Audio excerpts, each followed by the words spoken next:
Hey, this is Pastor Wayne. Today I want to slow things down and go a little deeper. I'm answering two questions that tend to surface after disappointment, betrayal, unanswered prayer, especially when someone still believes in God but no longer trusts easily. If you feel like trusting feels harder than it used to be, this video is for you.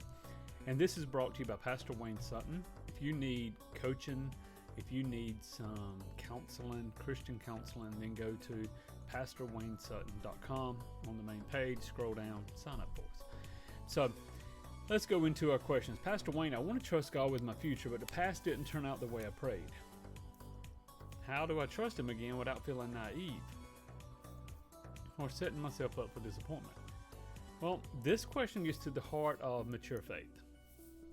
Most people think trust is built before pain, but in reality, trust is usually built after pain. When the past didn't turn out well, the soul learns something, even if we don't realize it. Hope, it feels risky. Faith becomes cautious, measured, guarded. And that doesn't make you faithless, it makes you human. Scripture never portrays trust as a denial of reality.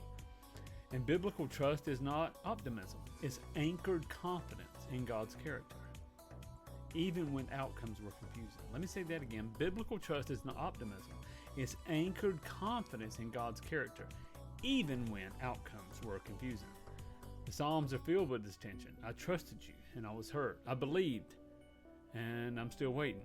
Yet David keeps coming back, not because everything made sense, but because God proved faithful in the middle of confusion.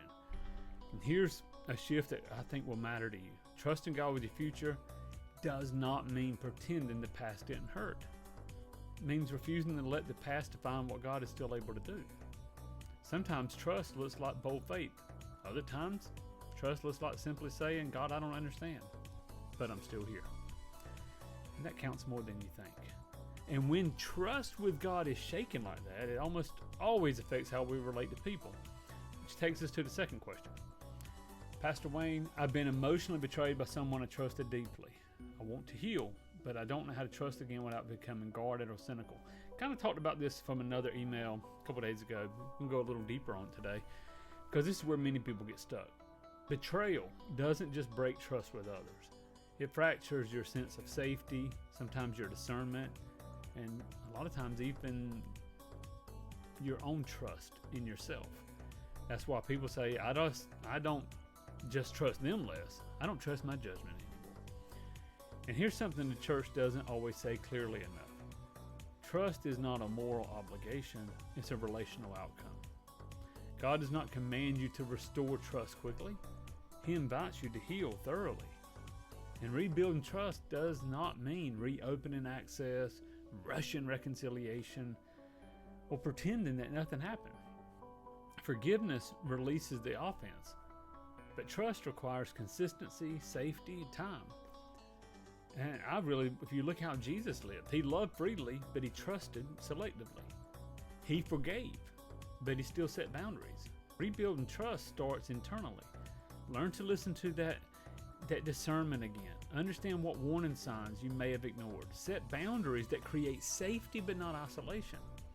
See, healthy trust is slower, more discerning, less naive, and that's not bitterness, that's maturity. God's not trying to turn you back into who you were before the hurt. He's forming someone wiser, stronger, more grounded. So if trusting God feels harder than it used to, if betrayal has maybe changed how you relate to other people, nothing's wrong with you. You're healing. You're watching this video for a reason. Faith after disappointment doesn't look like blind optimism. It looks like honest trust, rebuilt slowly, wisely, relationally. If you need help navigating trust, betrayal, or rebuilding safely, that's exactly what Christian counseling and coaching is used for.